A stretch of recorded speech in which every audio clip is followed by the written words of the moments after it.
Assalamualaikum warahmatullahi wabarakatuh. Selamat pagi, selamat malam, selamat sore bagi teman-teman yang baru menonton video ini. Semoga selalu diberi kesehatan dan kemudahan oleh Allah Subhanahu wa Ta'ala. Oke teman-teman, pada video kali ini kita akan membahas SKB CPNS tahun 2020 untuk formasi guru SD, yaitu pada materi profesional IPS. Nah, sekarang kita langsung saja ke contoh soalnya. Untuk soal yang pertama, corak kehidupan ekonomi manusia purba di Indonesia yang memiliki tingkat ketergantungan kepada alam paling tinggi dapat ditemukan pada kehidupan ekonomi tahap titik-titik. A. Berburu dan meramu tingkat awal. B. Berburu dan meramu tingkat lanjut. C. Bercocok tanam pola ladang. D. Bercocok tanam pola basah. Atau E. Industri rumah tangga. Ya, jawaban yang tepat adalah yang A. Berburu dan meramu tingkat awal. Kita lihat pembahasannya. Berburu dan meramu tingkat awal memiliki ciri masih minimnya kemampuan manusia memanfaatkan teknologi dalam memenuhi kebutuhan ekonominya. Kemampuan untuk mengolah alam untuk kepentingan hidupannya masih sangat terbatas. Sementara pada periode B, C, D, dan E menunjukkan tanda semakin meningkatnya pemanfaatan teknologi untuk memenuhi kebutuhan hidupnya. Jadi jawaban yang tepat untuk nomor 1 adalah yang A. Oke, sekarang kita lanjut soal nomor 2. Salah satu bukti adanya akulturasi budaya pada zaman Hindu-Buddha dengan masa sesudahnya adalah titik-titik. A. Pola punden berundak Candi Borobudur. B. Nama Raja Aswawarman dari Kutai. C. Arsitek unik Menara Masjid Kudus. D. Sistem pemerintahan kesultanan. Atau E. Arsitektur Candi Singosari di Masjid Ampel. Ya, jawaban yang tepat adalah yang C. Arsitek unik Menara Masjid Kudus. Kita lihat pembahasannya. Masjid Kudus merupakan perwujudan bangunan hasil akulturasi antara dua kebudayaan Hindu Jawa dengan Islam. Budaya Hindu Jawa sendiri tercermin dari bangunan yang mirip candi, sedangkan budaya Islam tercermin dari penggunaannya untuk azan. Cerminan akulturasi dari masjid ini juga tercermin dari corak bagian gapura dan juga pada bagian dalam masjid yang memiliki sepasang gapura kuno yang disebut dengan lawang kembar. Akulturasi sendiri merupakan percampuran dua budaya atau lebih yang tidak menghapus budaya aslinya. Jadi jawaban yang tepat untuk nomor 2 adalah yang C. Oke, sekarang kita lanjut soal nomor 3. Perang saudara seringkali menghancurkan suatu kekuasaan, sebagaimana terjadi pada keruntuhan kerajaan Hindu-Buddha berikut ini. A. Kutai. B. Tarumanagara. C. Majapahit. D. Bali. Atau E. Pajajaran. Ya, jawaban yang tepat adalah yang C. Kerajaan Majapahit. Kita lihat pembahasannya.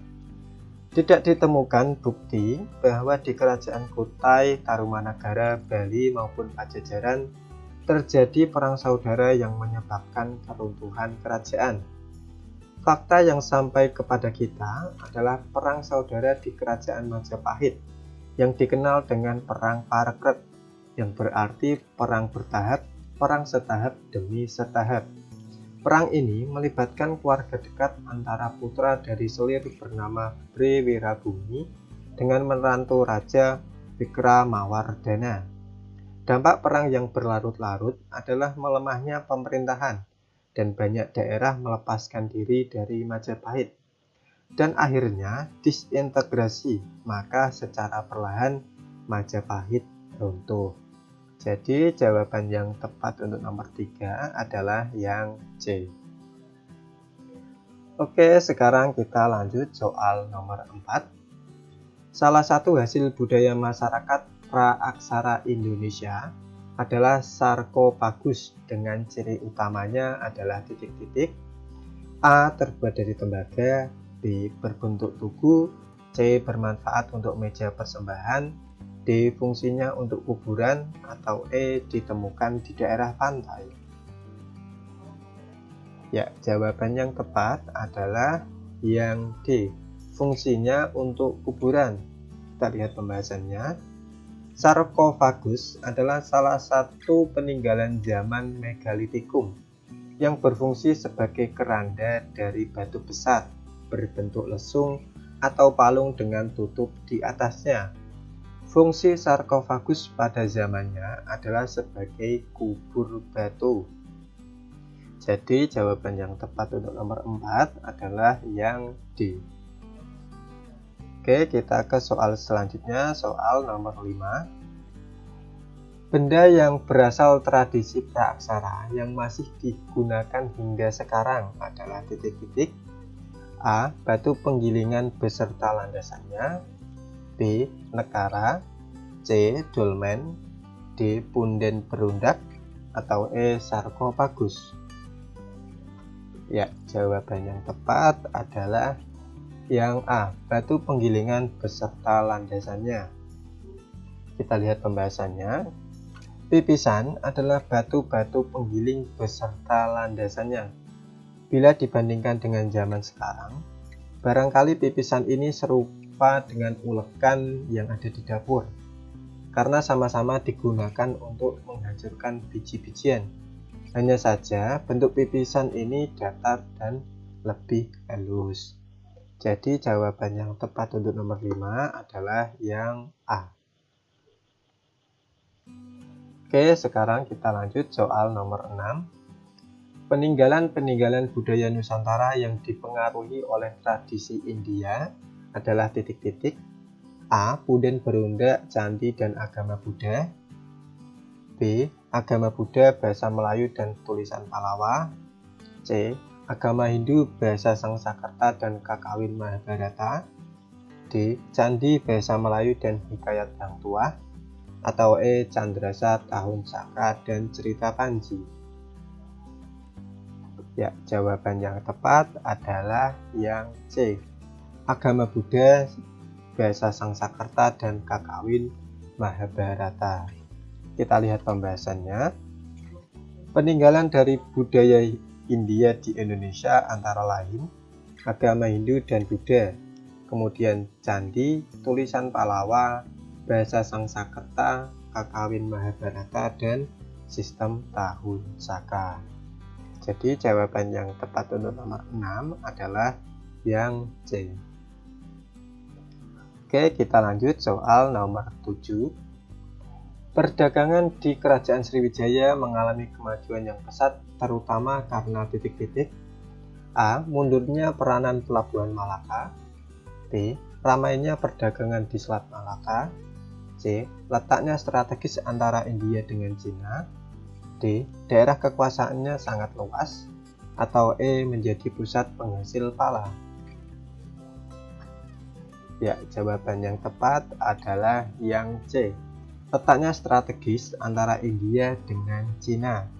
Kita lihat pembahasannya. Kerajaan Sriwijaya memiliki kekuatan armada laut yang disegani di Selat Malaka pada masa kejayaannya.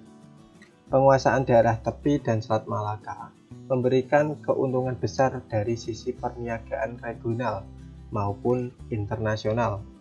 Letak yang strategis di tepian Selat Malaka merupakan faktor penunjang kejayaan perniagaan Sriwijaya. Jadi jawaban yang tepat untuk nomor 7 adalah yang C. Oke teman-teman, kita lanjut soal nomor 8. Salah satu tahap dalam penelitian sejarah yang bermaksud menguji keabsahan sumber sejarah disebut titik-titik.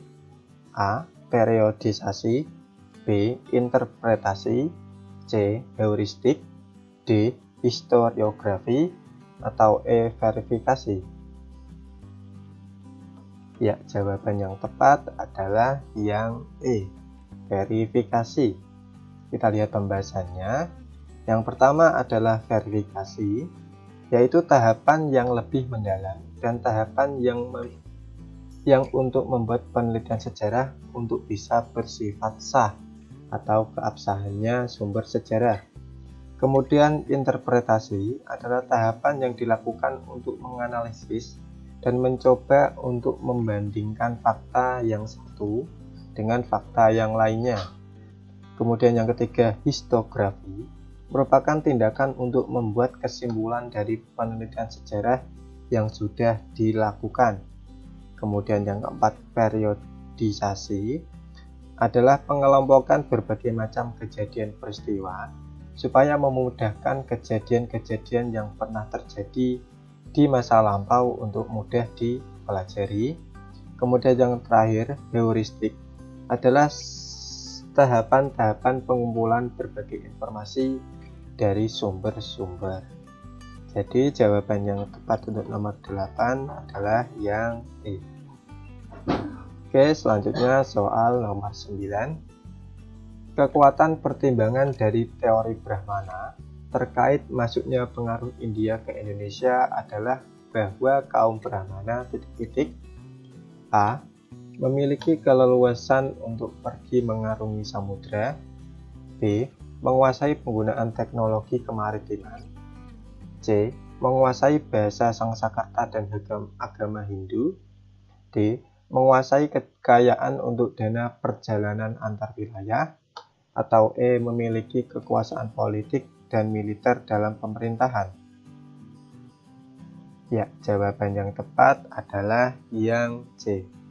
menguasai bahasa Sangskrita dan agama Hindu. Kita lihat pembahasannya. Teori Brahmana adalah ditulisnya kitab Weda dalam bahasa Sangskrita, di mana tulisan bahasa Sangskrita hanya dipahami oleh kaum Brahmana. Teori ini berpendapat bahwa kasta Brahmana datang ke Indonesia atas undangan para penguasa setempat yang masih menganut aliran kepercayaan animisme dan dinamisme di Indonesia, dengan tujuan untuk lebih mengenal tentang ajaran agama Hindu. Jadi jawaban yang tepat untuk nomor 9 adalah yang C. Oke, sekarang kita lanjut soal nomor 10. Jalur migrasi nenek moyang bangsa Indonesia yang benar ditunjukkan oleh pernyataan berikut. A. Jalur barat dari Yunan melalui Selat Malaka, masuk ke Sumatera, masuk ke Jawa dengan artefak kapak lonjong. B. Jalur timur dari Yunan melalui Formosa atau Taiwan, masuk ke Filipina, kemudian ke Sulawesi, kemudian masuk ke Irian dengan artefak berupa kapak persegi. C. Jalur barat dari Yunan melalui Selat Malaka, masuk ke Sumatera, kemudian masuk ke Jawa dengan artefak kapak persegi. D.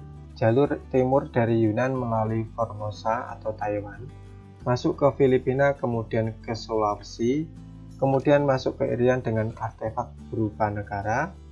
Atau E. Jalur barat dari Yunan melalui Selat Malaka, masuk ke Sumatera, masuk ke Jawa dengan artefak kapak bahu. Ya, jawaban yang tepat adalah yang C. Jalur barat dari Yunan melalui Selat Malaka, masuk ke Sumatera, masuk ke Jawa dengan artefak kapak persegi. Kita lihat pembahasannya. Salah satu teori mengatakan bahwa jalur barat dari Yunan melalui Selat Malaka masuk ke Sumatera, masuk ke Jawa dengan artefak kapak persegi.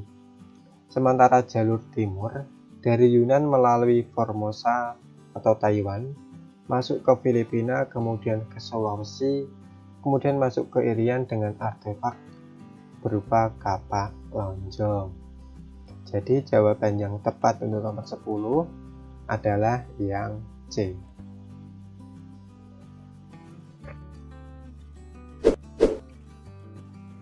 Terima kasih sudah menonton. Jika video ini bermanfaat, silahkan like. Jika tidak bermanfaat, silahkan dislike. Dan jangan lupa sebarkan ke teman-teman kalian jika bermanfaat. Sampai ketemu di video selanjutnya.